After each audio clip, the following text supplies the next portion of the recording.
All right, Coach. Welcome on. We appreciate having you Yeah, thanks. coming out. You want to introduce yourself a little bit? Yeah, sure. Zach Hudson, head baseball coach, athletic director in Knowlesville High School. So know you two pretty well. Yeah, for sure. The last 4 years have been a great time.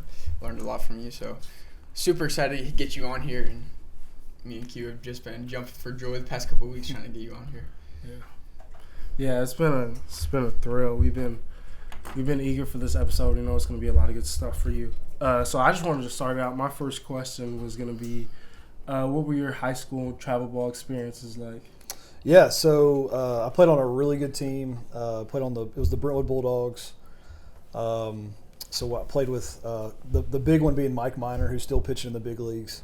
So I was on his team, and we had Richie Goodnow, who's one of my good buddies, pitched at Vanderbilt. He went to Overton with me. But man, we had guys. Ravenwood guys, we had guys from Clarksville, guys that played Austin Peay, Western Kentucky, St. Louis, Vandy. Myself went to MTSU. Like, we just had a lot of dudes. So a lot of fun, man. I'm sure, like you guys, spent a ton of time with those guys, traveling and playing in good tournaments and that sort of thing. So a lot of good memories there for sure. Yeah, for sure. I mean, I'm kind of sad because, you know, my travel ball experiences is like coming to an end, but that was some of the best years of my life. I love travel ball. I've been playing ever since I was 8, 9 years old, and it's been super fun for me. Yep, good times. Yeah. That's kind of crazy because, like, obviously I'm kind of new to the area. And I figured it was kind of like new talent just with people moving in, but that's just insane that it's been like that way for so long. Like, like me and Q talked about in the intro, just how like talented our area is and how like special this district is, and that's like one of the really big reasons I think we wanted to start it. So like, that's super cool that you got to play on like those good teams and stuff. And then like, how did your summer ball in school like recruiting go? How did that go for you with MTSU? So it's a lot. It's so much different. It's so much different now than when I was coming up. So I graduated from Overton in 2006. So I guess we're talking 15 plus years ago. You really, like, as a player, you didn't even really think about it until into your junior year, and then your 17-year-old summer was the big one. And now you got guys getting recruited at 13, 14, 15 years old and committing. So that's the biggest change to me, is like it happens so much sooner now. So for me, I had a really good junior year in high school. We were state runner-up, had a really good team, lost to Houston in the finals, played really well at the state tournament, and there's just a lot of eyes in the state tournament. And then that led into my 17-year-old summer, to where, once again, on a good team, a lot of people wanted to come watch you play. And just had a really good summer. I was towards the top in most offensive categories on a good team. And so for me, it kind of took off that 17-year-old summer. I had 3 offers. I committed what at the time I thought was pretty early, September of my senior year. But I had an offer from Belmont, Lipscomb, and MTSU. Tennessee Tech was recruiting me. Schools like Western Kentucky, Memphis a little bit. But I went to that summer, my summer before my senior year. I went to Overton High School. We went to a team camp at MTSU. So they used to get you on campus, and you would stay in the dorms for about 3 days and go to just kind of baseball all day. You know, you're playing games, you're doing stations. And at the end of camp, Coach McGuire, who was the assistant coach at the time, called me in his office and just kind of told me, said, "Hey, I've been watching you all week and really like you. Definitely want to get you on campus," that sort of thing. And I can remember getting in the car with my dad, actually, at MTSU, picked me up, and I told him, I said, this is where I want to play. Just had a really good experience there. So a little bit different now than what it used to be, but that's kind of, I guess, my story. Yeah, that's awesome. So like, where I'm from, St. George, like, there's a pretty good school. Like, they dominate. They beat BYU every year and stuff like that. They're called Utah Tech, but they were Dixie State. Okay. And pretty much they were like a junior college and stuff. And we, like, my high school as a freshman, I got to go to that camp. And so there's a kid named Peyton Goobler who he's playing at BYU, and like, I was a little freshman, I don't know, tiny, and I remember like facing him throwing like 90 at like one of those camps. And I mean, I wish we would have done that here. Like, those camps were fun. Just go compete, and like, it was great times.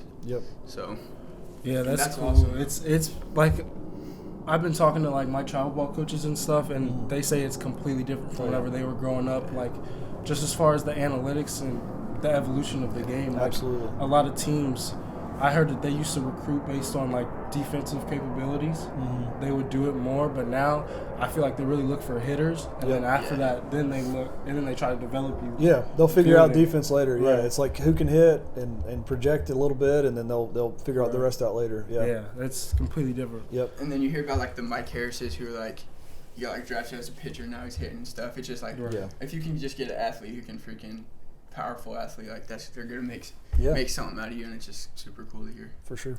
Yeah. Another question is, what got you into coaching? That's a good question. So for me, I think going back to high school, I knew I wanted to coach. I love sports in general. Baseball has opened so many doors for me. I played football in high school as well. Loved football as well. But coaching was always something I wanted to do. So when I started at MTSU, I got my degree in education because I knew I wanted to coach high school baseball. And I mean, heck, if I had the time to do it, I'd love coaching football. I just don't have the time to do it. So it's just something I always wanted to do. I know the impact that coaches had on me, and I love competing. I love the game, and I just love, I love you guys. I love just your age and getting to see you mature over your 4 years and just develop those relationships. So it's just kind of living my dream a little bit. So it's just really enjoy what I'm doing.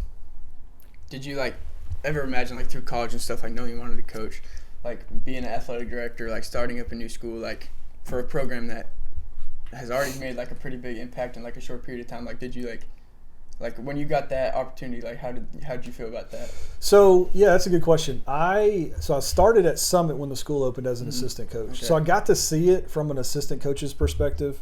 And then it just kind of happened, really. I think life is about timing. Yeah. You can't always map it out and know and be able to connect the dots. You can look back and connect them.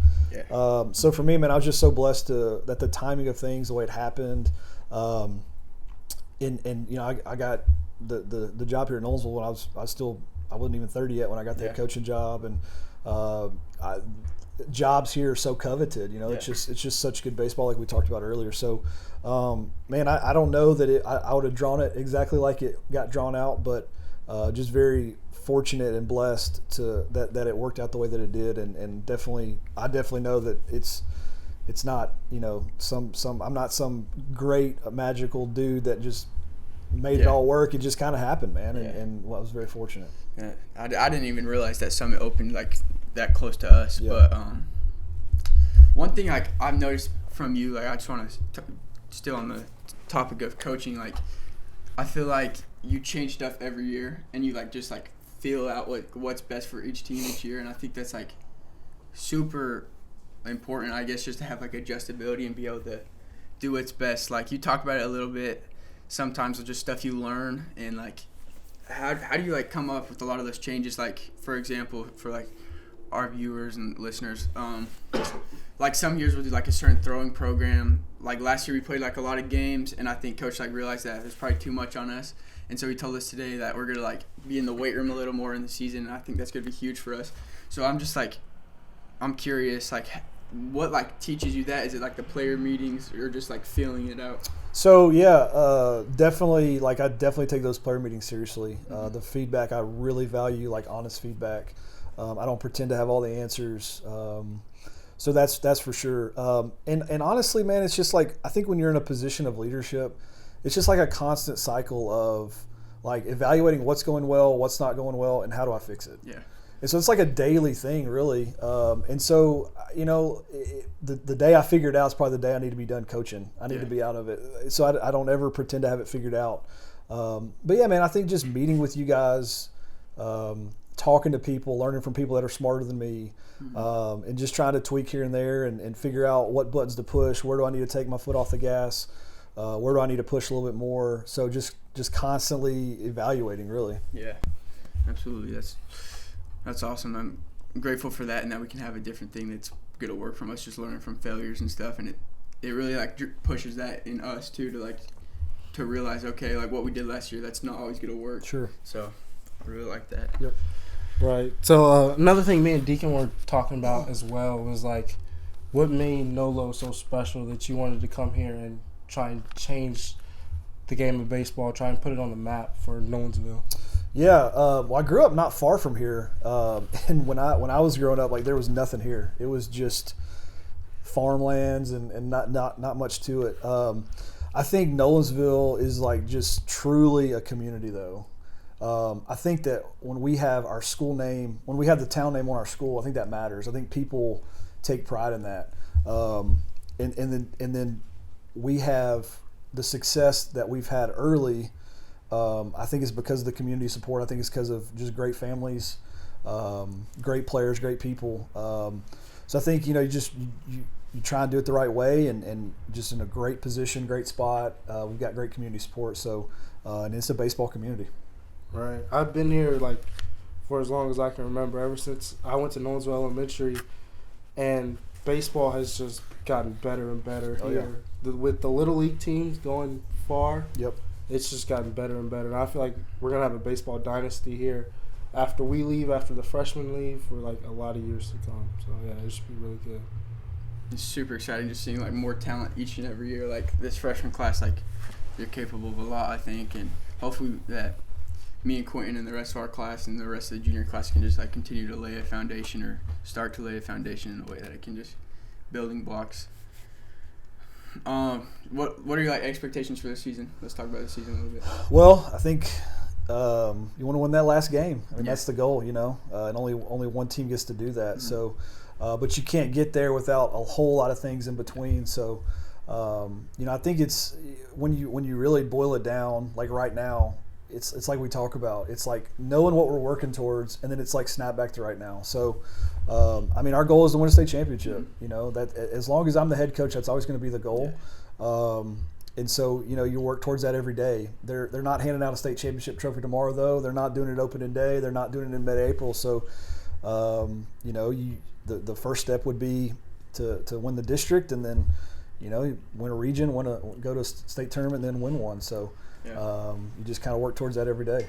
I just got done reading a good book, and it's called The Fearless Mind, and it just talks a lot about just tied it into like our season, like personal stuff, like everything just goes hand in hand. I've been thinking about it a lot, and it talks about like ego versus like task oriented, like people, and like ego oriented people, like they're focused on like the biggest objective. Like, so for example, like they'd be focused on like us winning state, mm-hmm. and they're taking their eyes off the day. Yep. And I mean, you talked about it too, but it's just like I just know that we just need to make sure like we're trying to win like every practice, every rep, and every practice. And if we do that, I know we can like have a good shot to just win every game and win every inning. So and I think it's easy too to like be on either end of that spectrum. Like some people definitely are so focused on the end that you lose the perspective mm-hmm. of the right now. But then it's like you got to have something that you're working towards.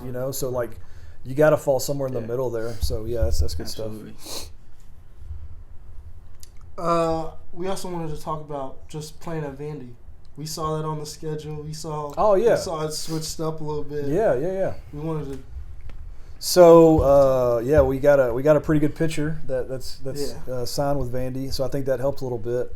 But no, they reached out to me a couple months ago probably, and just said, hey, we'd love to have you guys play here. Kind of went back and forth on some dates, and I reached out to the Brentwood coach and said, hey, here's an opportunity that we got, and he was all for it, and so it just kind of worked out that way. So I'm really excited about it. We did it in 2018, I believe. So before you guys got here, we played Independence there. They had Robert Hassel, who had signed with Vandy.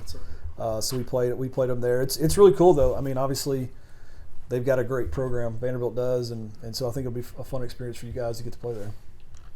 Yeah, I think it'll be really good for like everybody to just see the facilities up close. I know I've been able to play at Vandy's field, but I know some other people haven't, and I feel like that's just another motivating factor to play harder, and another like goal that you can set is you want to be at a school like that. Sure.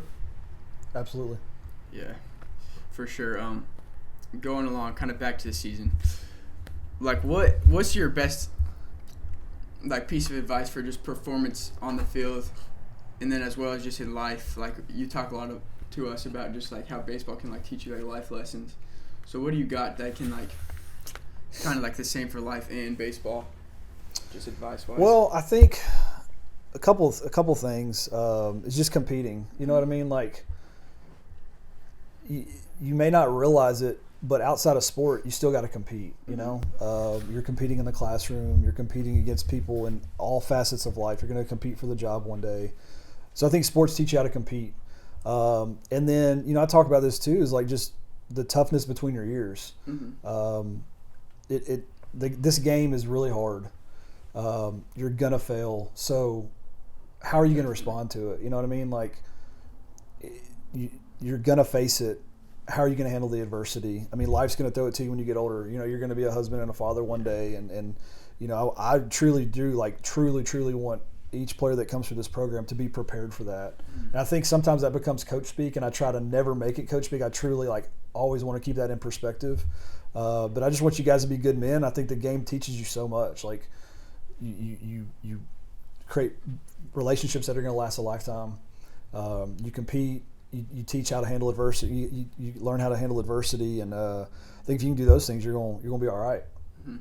I think you've done like a great job just watching over my 4 years of just like developing leaders and giving us an opportunity to like anybody can be a leader at Nolensville High School. That's a fact, and for all like our teammates watching, like I hope you guys all know that, and like all of you are leaders already. So I mean, that's competing is such a simple word to me, but it can go like so much deeper. Like thinking about, like you said, just every aspect in your life is a competition. Like go win that thing, kind of speaking. Yeah, I think that's like one of the most healthy things to have. And I know you preach it a lot in baseball. Every year we hear it, compete. But I feel like sometimes we hear it so much that people like start not putting emphasis. Yeah, you become numb to it almost. Yeah, I hear you. We need to like keep that in mind. Yeah, and, like keep that as one of our philosophies whenever we're on the field. It doesn't matter if you strike out. It doesn't matter if the pitcher is better than you. Just get up there and compete. Yep. And just don't go down swinging. Absolutely. I was watching the Naomi Osaka documentary the other day, and she like had lost in the U.S. Open or something like that, and she was talking like she said, I think it's like a horrible thing to say, but she said, I don't have the champion mindset yet. Like I'm not ready to go win when I'm not at my best. Like when she doesn't have her A game, like she flat out said, like I'm not good enough to win when I'm not at my A game. So I think that's just such a good thing to have, is that championship mindset, because in baseball, like you're never, in my opinion, like you're never gonna have your best stuff. Yeah. Except for once a season maybe, and right. That's the same thing in life. Like sometimes you wake up and you just like don't want to go win, but you got to go compete, like no matter what. For sure. Yeah, I mean, there's, you know, and that's kind of like what you're talking about. There's going to be like when you grow up and get older, to correlate this a little bit, like there's times where you're, you know, I'm experiencing this a little bit. Your baby's crying at 2 a.m. You don't want to get up, but what are you going to do? You're not going to get up? Seriously? No, like you got to do it. You got to just. You do things that you don't want to do, and you do it to the best of your ability. So I think, and to me, like that's what I'm talking about, is I can't always make the connections, but there's always a connection to be made. So, yeah. For sure. So we know you listen to like some podcasts. We know you've mentioned it before. Yeah. Me and Deacon just wanted to know, like, what are some of the types of things that you learned from listening to those podcasts? Yeah, man, a lot. So the one that's kind of like the freshest one for me is it's not necessarily a podcast. It's just a Tony Robichaux, who used to be the head coach at Louisiana Lafayette. So he spoke at some conventions, some clinics, and I actually heard him speak at the TBCA clinic probably 6-7 years ago. And man, it's just about just becoming a man, really. I think, like, sometimes and I'll include myself in that, like we think a man is what the world defines it as, but that's not it. There's like so much more to it. And so like he's talking about baseball, but man, he's really talking about like just developing, for him, college kids into men. And so like it just so much resonated with me. He had so much good stuff there. And so I've really tried to like reflect on that. And you know, his point, like something that stuck with me is like, man, these guys have taken enough ground balls. Like they've taken enough ground balls. They swung enough. Like I want to work on them as a man. Like that's the part that doesn't ever get the attention. And it's hard to do as a coach, because I still fall into like, man, they need reps. That sometimes you lose the sight of like just developing you guys as people. because the game's going to be over with at some point. You know, like at some point you're going to play your last game, and so when that moment happens, like, are you ready for life? Are you ready to take that next step? So, but yeah, Robichaux's it's just chock full of good stuff, man. There's so much to it. Right. Yeah, that's the beauty of sports, is the lessons that you learn along the way. You have fun playing, but at the same time, you get lessons that you have for your life, and you won't lose those. So I think that's one thing that I need to emphasize too, is it's not all about baseball. You're trying to become a better person as well. Yep. I think we felt that culture shift a little bit though, Q. Like last year, I feel like a lot of us, it was every day hit, just hit for 2 hours. Like, doesn't matter. Like, we had a lot of fun, but I think we burn ourselves out in a way. Yeah. And I think that I know for a fact, like, I wasn't putting any emphasis on other aspects of my life. Like, I was in the gym, I was hitting, thinking that that's what was going to get me better.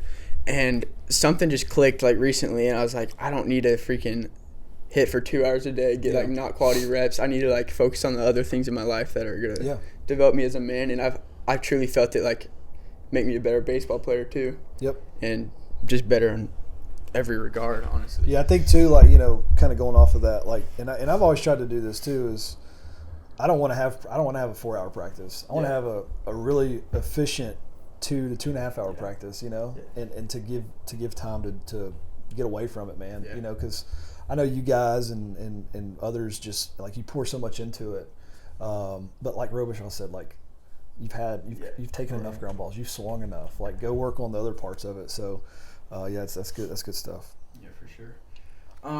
So besides that podcast, do you have any, like, other recommendations for anybody to listen to? No, that's the big one. Robichaux's the big one. Like, I just got done. So for me, like, this is kind of clinic season. So the ABCA was just in Nashville, so that's like the national one. And there was some really good stuff there. So I went to that at Opryland this past weekend. And then I'll go to the TBCA one, so the Tennessee one here in a few weeks. And I always get a lot of really good nuggets there. I heard Mike Bianco, the Ole Miss head coach, speak. And that was some really good stuff. I mean, they obviously just won a national championship, but, you know, 2 months before or a month before they won it, they were 7-14 in conference and didn't even know if they were going to make the regional. Last team in, and it just kind of snowballed. And he kind of talked like when we were at that moment. They had a former player come in and speak to him, and he said at Ole Miss we've got. The goals are the same for the last 20 years. It's to win 40 games. It's to win the SEC, host a regional, host a super regional, go to Omaha, win the College World Series. And so the guy's speaking to the team. He's like, what are the goals? And then he's like, if it's anything other than to win a national championship, like, shame on you. Like, that's the goal. So just like motivational stuff like that, I think, are stuff that I always gravitate to. Yeah. Will you, like, recommend Learn to Turn to anybody? Oh, for sure. Yeah, for sure. No doubt. No doubt. So you kind of answered our next question about, like, mindset of baseball, like, transitioning into, like, marriage and work life and stuff. So I wanted to go on and say, like, what did you do with your teammates, like, outside of baseball? Like, we do at Nolensville, we play a lot of other sports. Like, we started playing soccer recently. Okay. We play basketball some. What did you guys do? So in high school I had a group of buddies who we just hung out all the time. Like, sometimes you don't do anything. You just watch TV. Like, this was pre-social media, so we'd play video games, just go hang out at a restaurant and eat and watch the game together, play basketball. You know, we were kind of the kings of just inventing stupid games to do outside if it was good weather. You throw a football and you got to make it hit this target and you can't move your feet. It's just like just spend time together, you know. So that's kind of what we did. And then in college, you know, you're kind of forced to hang out because, you know, you're living on campus and you got a lot more time to spend together. So really just spending time together, man, and just developing those relationships. Yeah, for sure. I think we've done a good job this offseason just having a good time, and I think we've all realized, like, this season, I mean, a lot of us don't, like, have much to lose anymore. Like, we're seniors. Quentin's going to freaking play D1 baseball. I mean, obviously he's gonna ball out, but like we really just want to have like a lot of fun this year. Yeah. And I think that's the only right way to do it, and I think we've lost sight of that. And so, could you talk a little bit about just like, do you have those same desires just to like go have fun and go win games? Well, I think that's like when you're at your best is when you're playing free and loose, you know. And when you press and feel tight, you're not going to perform to your ability. So, I totally agree. And once again, like I don't pretend to have all the answers, and I definitely don't pretend to get it right all the time because I know I don't. But I definitely want to do a better job of that, of creating an atmosphere where we are relaxed, having fun, and competing. I do think like playing the game the right way and playing hard is fun. If you're not playing hard, it's not fun, you know. So I still think like within that box, you've still got to play the game the right way. But that's the fun part of it, you know, diving, getting dirty, you know, just, you know, giving great effort. So yeah, man, 100%. Like, want to play free and loose. Maybe that's what we'll put up on our bulletin board this year. What do you think? That'd be great. Free and loose? For sure. Let's do it. Something crazy. Like you always talk about, just like don't press, and like that's something we need to like live by. Like you said, let's put that up somewhere because man, it sucks when you're feeling tight in the freaking batter's box.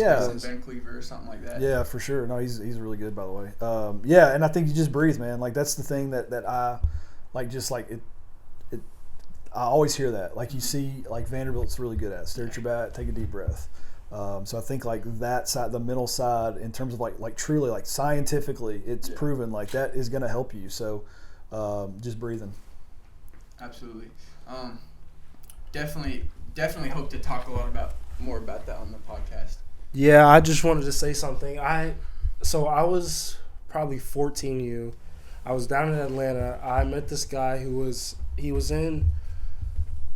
he got drafted. He was in the minor league somewhere, but he gave me the best piece of advice like I've had in the past couple of years, and he said baseball peak performance is like on a bell curve. The people who care too little about like if you strike out or if you do something bad, they're at this end, and then the people that care too much, the people that are pressing, they're like, okay, I gotta get this hit right here, I gotta do this, they're at the same performance level. And then the people that care just enough in the middle, that's where you get peak performance. So I just took that. It's really good. I love that statement so much. That's good. That's what I'm trying to find, like it's what I'm trying to play at this year. Me and Quentin have talked about this a lot. Shout out Eric Harper, but we feel like just watching Eric play for the past couple of years, like I feel like that dude like doesn't care. I feel like he's at that perfect spot that Quentin's talking about, and that's one thing that me and Quentin have like said to each other, kind of just joking around. Like, play like Eric Harper. Like, okay. Just, like, I like it. Just play like that dude, because Eric's going to MTSU just like coach, and he just gets after it, and I feel like he just plays fearless baseball. He does. I just hope that we can implement, at least I can implement that into my game as well. Yeah, that's a good observation. I like it. Always trying to learn in some way. Yeah. Another question as we get close to wrapping it up. Me and Deacon wanted to know, what are your favorite memories of you and I and just Nolensville High School baseball in general? So for you two guys, I can remember. I'll start with Deacon. Okay. I remember first meeting you in the office with your dad. You guys moved here from Utah. I think it was your freshman year. Yeah. And just like what you see right now was the same person I saw like 4 years ago. Just a tremendous individual, super respectful. So I remember that moment. You were sitting, I guess, in that next to what used to be Miss Dunn's little office there. Yeah. So I remember meeting you guys and you know how much baseball meant to you. So, and then for you, Quentin, I remember like in 6th grade, everybody's talking about this kid from Mill Creek, and I was like, man, he could be starting second baseman for us right now. And so I knew, like, I remember watching you from afar and seeing how good you were, and you know, you've obviously lived up to that height. But just to see, like I said earlier, to see both of you guys grow and mature, like that's why I do this. Like that's the fun part to me. And so it's like just you come in as like awkward teenagers and you leave as men, you know. So that's kind of the evolution of like high school, and so it's just fun to be a part of that. And then just big picture stuff like. You know, I can remember year one of the school when we didn't have a field to play on, and I've shared that with you guys. You know, we're practicing over at Field 4. I'm loading up my truck every day with the equipment that we need to get over there, and just So like truly taking pride in our facilities because we like literally didn't have it. So just kind of the evolution and just the people, the players that have come through that have elevated our program. Awesome, Coach. Like, really appreciate you getting on here. Just having you as like a rock. Like, we never had to question. I think we took this for granted, but we never had to question who was our coach next year. I mean, obviously that's so simple, but we just always knew we were going to get the same Coach Hudson who just wanted us to be better every day and was always in our best interest, and I'm like super grateful for that. So thank you so much for being on here. Yeah, appreciate it. Thanks for having me, guys. Coach, appreciate it. We love you. We're ready to get after it this year. We're ready to win a state championship. Yeah, I love you guys. And let me just say this too. I'm excited for this podcast. This is cool, guys. I'm really proud of y'all. This is awesome, man. Like seriously, thanks for having me on, and can't wait to see where this goes. And just this is great stuff, man. If y'all ever need me to come back on, just let me know. Yes, sir. We will. All right, yes, sir. Thank you, guys. We're out.